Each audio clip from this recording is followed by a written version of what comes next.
I'll sit on the sand, but I ain't going in the water. Before today, 8-year-old Brian Sites loved playing in the sand and taking an occasional dip in the ocean.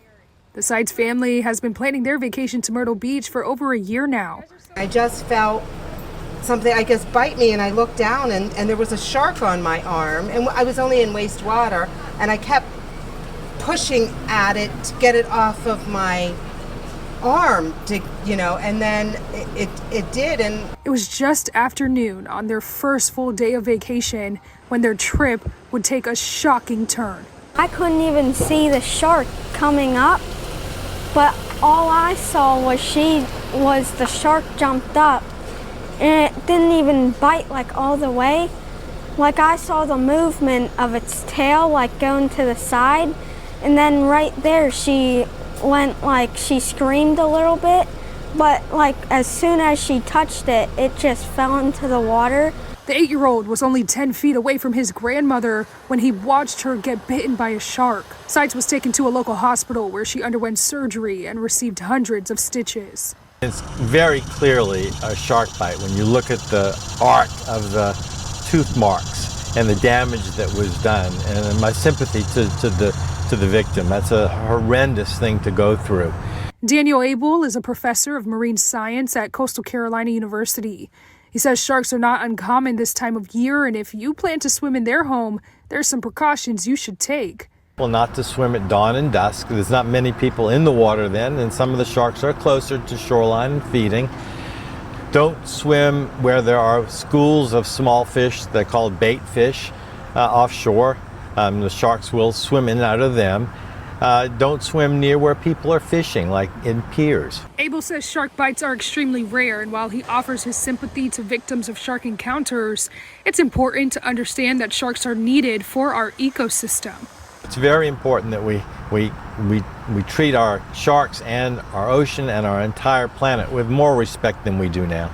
Sites says her shark encounter will not keep her from enjoying the beach. She just needs to heal and get the all clear from her doctors. The city says as long as progress is being made every day on this pond behind me, then they won't be taking any more action. Now, earlier today, I talked to the Carolina Wildlife Rehabilitation Center. They're caring for over 20 animals affected by the oil.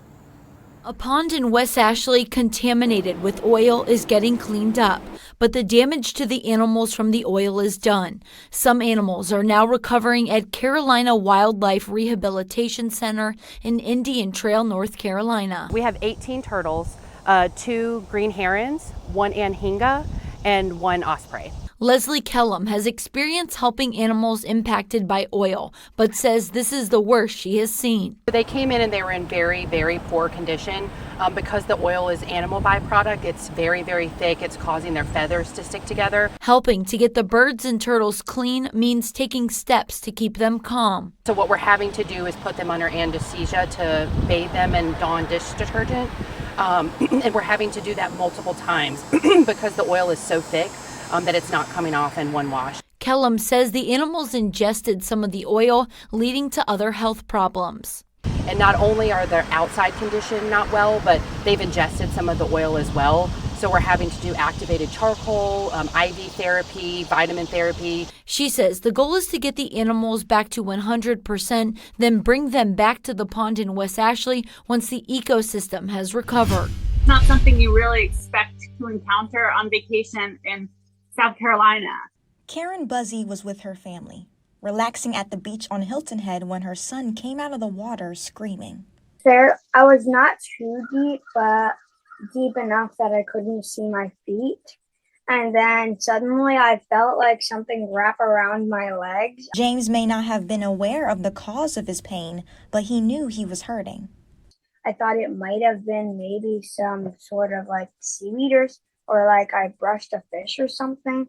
But I just ran out of the water screaming because I didn't want to know. A yellow flag was flying when the sting happened on Sunday. That means more jellyfish are possible. Buzzy believes more can be done to warn people. I mean, it would be nice if maybe they had a sign that said jellyfish warning or some sort of indication of what to expect. Experts say warmer waters usually lead to an increase in jellyfish clusters and advise to always have a first aid kit. So if people if they're very concerned about getting stung and they want to be in the water this time of year, it's just good to have a little first aid kit. I recommend people carry tweezers to remove the tentacles, and then vinegar. James still has a few scars left from the sting, but the pain has subsided. Buzzy hopes what happened to her son will serve as a warning to others. But the water here is so warm that it's attracting all sorts of different sea life. And I don't think that's something that people who are going to the beach here really realize. And even though a reaction from a jellyfish can be painful, Howard wants people to know that jellyfish are a sign of a healthy ocean. And it just shows you when you have the abnormal blooms that ecosystem is in trouble, and it's a sign for us that we need to do something to stop that.